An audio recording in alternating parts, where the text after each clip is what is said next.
বুধবার দুপুরে West Bengal anganwadi workers and helpers ইউনিয়নের পক্ষ থেকে বেশ কিছু দাবি দাওয়া নিয়ে কলকাতার রাজপথে মহা মিছিল সংগঠিত হয়। বুধবার দুপুরে সুবোধ মল্লিক স্কোয়ার থেকে তাদের এই মিছিল শুরু হয়। বেতন বৃদ্ধি সহ একাধিক দাবি নিয়ে রাস্তায় বসে এদিন বিক্ষোভ করেন তারা। কর্মী এবং হেল্পাররা দীর্ঘদিন ধরে অত্যন্ত বঞ্চিত। তারা শিশু পুষ্টি নিয়ে, মায়ের পুষ্টি নিয়ে তারা কাজ করছেন বলেই আজকে কিন্তু অপুষ্টিতে মৃত্যু অনেক পরিমাণ কমে গেছে।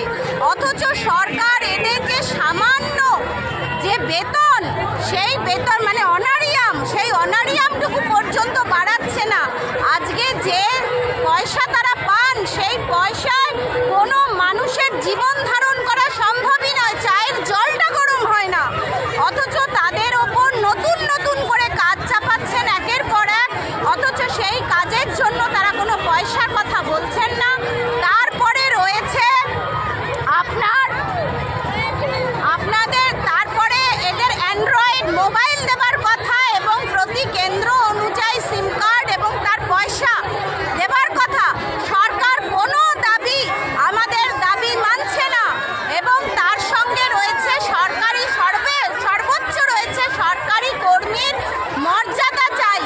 আমরা সরকারি কর্মীর মর্যাদা চাই এবং 28,000 টাকা যে ন্যূনতম বেতন, সরকার নির্দিষ্ট বেতন, সেই বেতন আমরা চাই।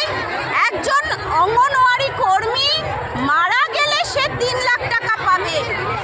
মানে রিটায়ার করলে 65 বছর বয়স হবে, রিটায়ার করবে, তারপরে তিনি টাকাটা পাবেন। যদি ইন বিটুইন তিনি মারা যান, তার অসুস্থতা হয়, তিনি যদি কাজ ছেড়ে দিতে বাধ্য হন, তাহলে তিনি পথের ভিখারি হয়ে গেলেন। তার আর এতটুকু একটা টাকা তার হাতে সরকার দিচ্ছে না। এমনকি এত অমানবিক সরকার যে খাওয়ার অধিকার ছিল, সেই খাওয়ার অধিকারটুকু পর্যন্ত কেড়ে নিচ্ছে। যারা এত মুখে খাবার তুলে দিচ্ছেন, তারা নিজেরা সেইটুকু খেতে পারেন না। অথচ সারা দিন ধরে অবিশ্রান্ত পরিশ্রম করে যাচ্ছেন। এদের অনেকের কোনো জায়গাই নেই কাজ করার। মাঠে ঘাটে গাছের তলায় তারা সেন্টার করছেন, তাদের জিনিস রাখার জায়গা নেই। কি প্রচণ্ড সমস্যার মুখে দাঁড়িয়ে আজকে এই সব অঙ্গনওয়াড়ি দিদিরা কাজ করছেন।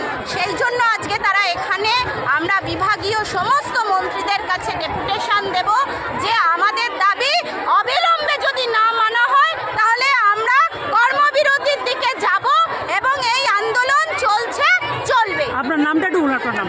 আমি Mansi Roy, West Bengal anganwadi workers and helpers ইউনিয়নের কলকাতা জেলা কমিটির সদস্য।